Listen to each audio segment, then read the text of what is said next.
মোহনবাগান দল তাহলে কিন্তু 5টা বিদেশি সই করে নিয়েছে।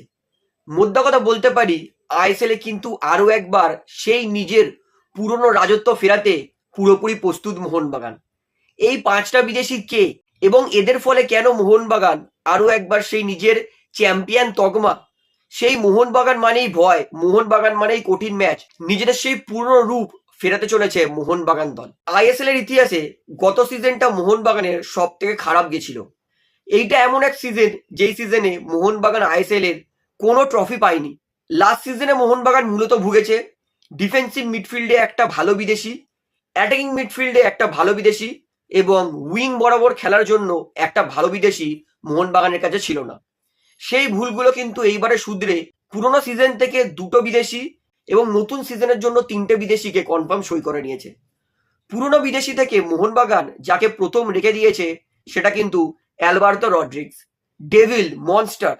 অ্যালবার্তো মোহনবাগানের জন্য প্রথম সিজনে, মানে এর আগের সিজন তার আগের সিজনে চাবুক ফুটবল খেলেছে। এক সিজনে হাইয়েস্ট 6টা গোল স্কোরিং ডিফেন্ডার তিনি, এবং মূলত মোহনবাগান দলের জন্য এত ভালো ডিফেন্স করেছিল। এর আগের সিজন তার আগের সিজনে রেশিও অনুযায়ী মোহনবাগান সব থেকে কম গোল কনসিড করা দল ছিল। মোহনবাগান তারা কিন্তু অ্যালবার্টো রড্রিগস, স্প্যানিশ 6 ফুট 3 ইঞ্চির এই 33 বছরের সেন্টার ব্যাক, তাকে কিন্তু রেখে দিয়েছে 1,60,00,000 টাকা এর মাত্র এক্সটেনশন ক্ল, অর্থাৎ কম দামে কিন্তু মোহনবাগান একটা ভালো বিদেশি সেন্টার ব্যাক অ্যালবার্তোকে রেখে দিয়েছে। আই হোপ অ্যালবার্তো রড্রিগস তিনি সম্পূর্ণ ফিট হয়ে আরো একবার মোহনবাগানের জন্য বেস্ট ডিফেন্সটা করবে। দ্বিতীয়, পুরনো স্কোয়াড থেকে মোহনবাগান যেই প্লেয়ারের সঙ্গে কন্ট্রাক্ট এক্সটেনশন করেছে সেটা কিন্তু আর কেউ নয়, জেমি ম্যাকলারেন মাকা। লাস্ট সিজন মোহনবাগান দলের জন্য 13টা ম্যাচে আইএসএল এ 10টা গোল করেছিলেন জেমি ম্যাকলারেন।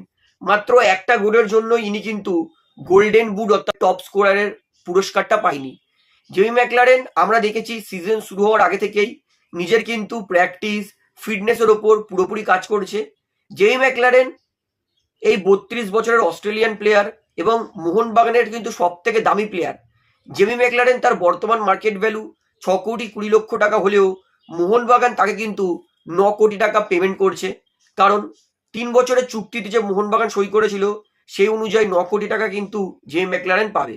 এবং জেমি ম্যাকলারেন এতে কোনো সন্দেহ নেই যে তিনি দুর্দান্ত প্লেয়ার। একটা স্ট্রাইকারের ভালো সময় খারাপ সময় যেতে পারে, কিন্তু একটা স্ট্রাইকার কতটা পরিশ্রম করে খেলছে সেটা কিন্তু দেখা যায়, সেটাই কিন্তু আমরা জেমি ম্যাকলারেনের থেকে দেখতে পাই।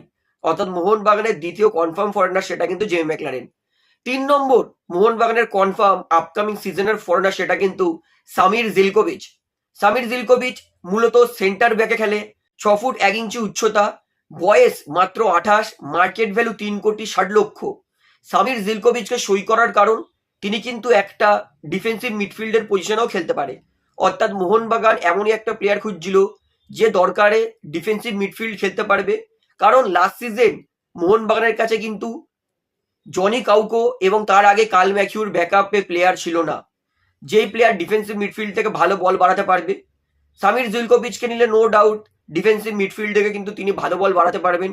আপুইয়া এবং আনুরুদ্ধ থাপা ইনার সঙ্গে খেললে কিন্তু মোহনবাগান দলের জন্য ডিফেন্স প্লাস মাঝমাঠ দুর্দান্ত কাজ করবে।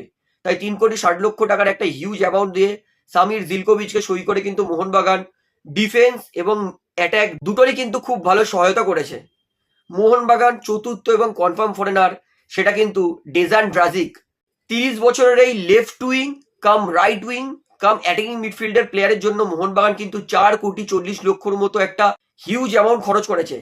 ডেজান তিনি no doubt last season FC গোয়ার ডুবন্ত সিজনে কিন্তু অবিশ্বাস্যকর ভালো খেলেছিলেন। তিনি একমাত্র ইন্ডিয়ান সুপার লিগের প্লেয়ার যে এসিএল 2-তে গোল এবং অ্যাসিস্ট দুটোই করেছিলেন।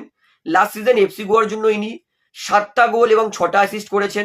অর্থাৎ বলতেই পারি ডেজান ড্রাজিককে নিয়ে মোহনবাগান কিন্তু নিজের অ্যাটাকিং এবং লেফট উইং রাইট উইং এর পজিশনেও কিন্তু একটা ভালো প্লেয়ার নিয়েছে।